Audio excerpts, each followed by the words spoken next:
एक बार की बात, वेद व्यास जी महाराज, देखिए वाराणसी के पुत्र हैं वेद व्यास जी महाराज, जिन्होंने ये 18 पुराण लिखे हैं। रामायण, जितने भी हमारे 17 पुराण हैं, ये व्यास जी महाराज ने लिखे हैं। और 17 पुराण की रचना करने के बाद उन्हें शांति नहीं मिली, दर दर भटक रहे थे, इधर उधर भटक रहे थे, मन में शांति नहीं मिली। दौड़े दौड़े आए कौन? देव ऋषि नारायण। नारायण नारायण नारायण। अरे राजन, हे महाराज तपस्वी, आपको ऐसे क्यों भटक रहे हो? वेद व्यास जी महाराज ने कहा कि मैंने 17 पुराणों की रचना की, लेकिन हमें शांति नहीं मिली। अच्छा मुखिया जी, कुछ प्रसाद की व्यवस्था करिए आज। प्रसाद की नहीं लेके आए कल? चलो कोई नहीं, वैसे जाते नहीं है प्रसाद के बिना। राधे। आज वेद व्यास जी महाराज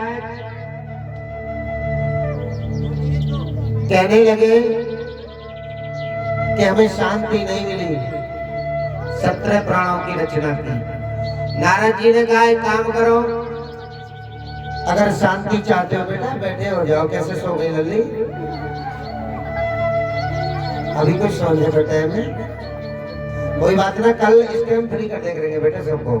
आज लेट हो गए ना तो कैसे कथा में। हाँ करीना फिर आरती पार्टी जेड़ पड़े ना।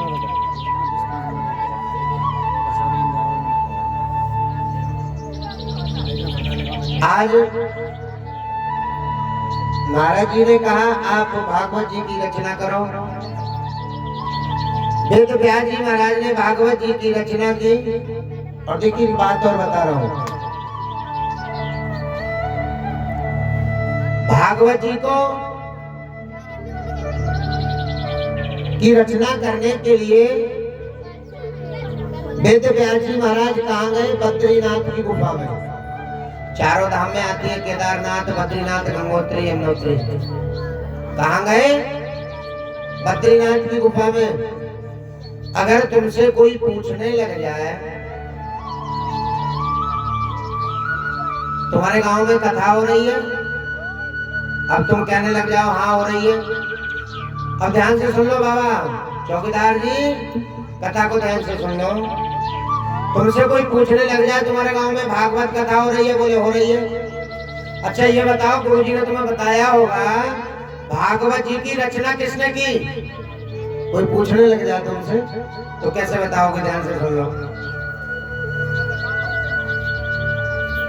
बताना है कि भागवत जी की रचना। राधे। और ये 20 रुपए श्रीमान जी भरत सिंह जी, 20 रुपए श्रीमान जी रोहतास और पिंटू दोनों मित्र, और ये 20 रुपए श्रीमान जी राकेश सिंह जी, 10 रुपए श्रीमान जी रमेश सिंह जी और 50 रुपए श्रीमान जी कलुआ सिंह जी भगवान की पावन नई कथा में दान करते हैं। सदैव जय जयकार हो। लो ना अपने ही तो सब। अरे ये नहीं है, चलो मैं कह दूंगा। तो ये बताना है कि भागवत जी की रचना की वेद व्यास जी महाराज ने। अब तुमसे पूछने लग जाए, चलो रचना तो वेद व्यास जी ने की, लेकिन इनके लेखक कौन है? भागवत जी को लिखा किसने? अच्छा तुमसे पूछने लग जाऊं, तुम्हारे यहाँ पिछली बार कथा करने आए, उन्होंने बताई तुम्हें कि भागवत जी किसने लिखी? बताई उन्होंने पिछली बार? तो फिर तुम जानो का भागवत जी किसे कहते हैं।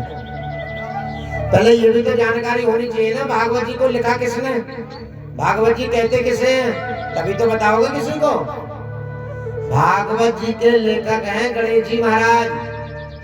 कौन? अरे जोर से बताओ ना। हाँ, अगर तुमसे कोई पूछने लग जाए तुम्हारे गांव में कथा हुई कि हाँ किसने लिखी भागवत कथा, तो किसे बताओगे? गणेश जी महाराज। और रचना किसने की? वेद व्यास जी महाराज ने। और ये भी कथा लिखी कहाँ गई? बद्रीनाथ की गुफा में। इन बातों पर ध्यान होना चाहिए। राधे। आज वेद व्यास जी महाराज ने 18वें पुराण की रचना की जिसका नाम श्रीमद् भागवत कथा रखा गया। ये वो कथा है जिसको सुनने से दूसरी बात एक और है, ध्यान रखना, जिसके घर कमाते 10 रुपए हैं और उठते 15 रुपए हैं,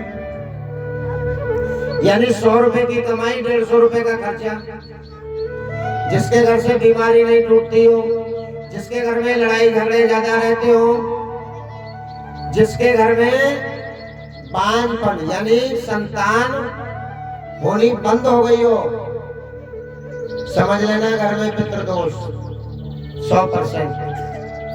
अब जानते हो पितृदोष का निवारण, या तो बयाजी जाओ या हरिद्वार जाओ, कम से कम 30 से 40 हजार रुपए लग जाते हैं। लेकिन दूसरा उपाय यह है कि हम तन मन धन से अगर भागवत जी सुन लेते हैं या भागवत जी करा देते हैं या भागवत जी में दान कर देते हैं, तो हमारे पितरों को बड़ी मोक्ष की प्राप्ति हो जाती है। और जब घर के पितर रूठ जाते हैं ना, तो ध्यान रखना भगवान भी सहायता नहीं करते हैं। तुम लाख पूजा कर लेना, कितनी चामुंडा मैया को नवाओ, कितने भोले बाबा को नवाओ, कितने गंगा जी नहाओ, जब तक ऊत पित्र रूठे हुए हैं कुछ नहीं हो सकता। उनको मनाना बहुत जरूरी है, सबसे पहले है वो। और उनको मनाने के लिए ही भागवत कथा कराई जाती है। लेकिन आजकल तो मनोरंजन का साधन समझ रखा है कि भागवत कथा एक मनोरंजन का साधन है, इसलिए तो सुनने ना आ रहे। क्यों? मनोरंजन का साधन तो चल रहा है ना डीजे गाँव में, उसमें नाच रहे होंगे खूब, और नाच भी ऐसे रही होंगी, माताएं ज्यादा नाचे ना, देवर को देखे ना जेठ को देखे ना ससुर को देखे, नाच रो सकते। और यहाँ कहने लग जाऊं ना माताओं से कहते नाचियो, मैया का स्थान है, शर्मांगी कैसे नाचो, यही तो कलयुग है। जो भगवान के दरबार में आज पहला दिवस है, कल से प्रतिदिन नचाएंगे, प्रतिदिन। आज माताएं भी थोड़ी कम है और भक्त भी बहुत कम है। प्रतिदिन आपको अच्छे अच्छे भजन भी सुनाएंगे, आपको नचाएंगे भी, प्रतिदिन आपको हंसाएंगे भी, ऐसी कथा भी सुनाएंगे।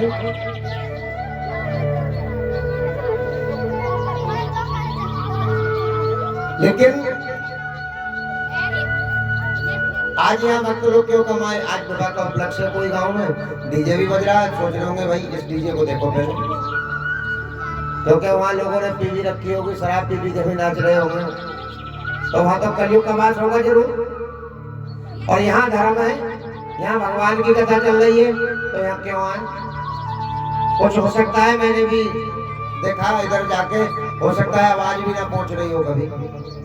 कल को सभी कमेटी वाले हमारे जितने भी हैं व्यवस्था करना जो ऊंचे पे बन जाएंगे सुराई, कम से कम आसपास के गांव में आवाज जाए कि छठ में कथा हो रही है। बोलिए गोविंद भगवान की जय हो, श्रीमद् भागवत महापुराण की जय हो।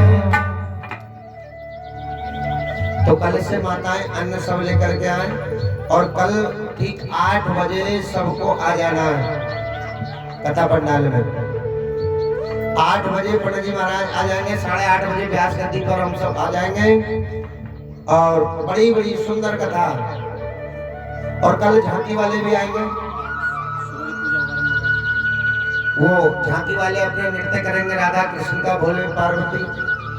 और जो कलश वाली बिटियाएं हैं वो सुन लो।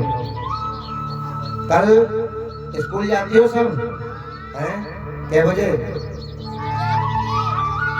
8 बजे, 8:30 बजे। तो ठीक 7:30 बजे बेटे आपको आ जाना है पूजा करने। सबसे पहले नहाओगी, नहा के एक थाली में क्या लेके आना है, ध्यान से सुनो।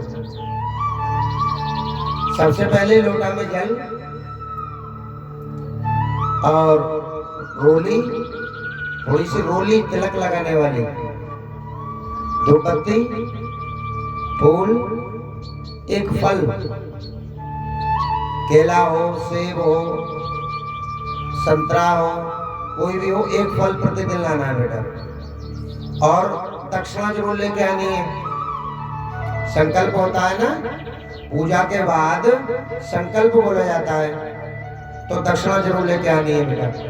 दक्षिणा में अब एक 7 दिन की कथा है, अगर 20 रुपए रोज भी जाते हैं तो कितने हुए? 140 है। लेकिन पूजा का फल कितना बड़ा है? हाँ जानती है बिटिया। तो तुम्हें 7:30 बजे आ जाना है। पहले आकर के जल जो लेकर आओगी ना लोटा में, थोड़ा जल अपने कलश में डालो थोड़ा, और बाकी जल जो जोब रहे ना इसमें छोड़ दो। और धूपबत्ती लगाओ, अपने कलश के सामने चिरागी जलाओ, रोली से तिलक कर दो। फिर पंडित जी पूजा कराएंगे। पूजा कराने के बाद परिक्रमा लगवाएंगे तुमसे। जानते हो परिक्रमा? 84 कोस की परिक्रमा का फल मिल जाता है एक परिक्रमा लगाने से। 7 परिक्रमा लगवाएंगे पंडित जी महाराज व्यासपीठ की। और ऐसा नहीं है कि हम कलश वालियों से कह रहे हैं, जिसका मन हो पूजा में वो आ सकते हैं, परिक्रमा वो लगा सकते हैं, लेकिन इन बिटियाओं को तो आना बहुत जरूरी है। कल से कथा 8 बजे प्रारंभ होगी, 8 बजे से 11 बजे तक कथा होगी। और सभी भक्त भगवान की कथा सुनने के लिए आए। और गांव में भी सबसे कहना कथा सुनने चलो, कल्याण है। भगवान की कथा जब तक नहीं सुनोगे तब तक हमें मोक्ष की प्राप्ति नहीं, कल्याण है। बोले गोविंद भगवान की।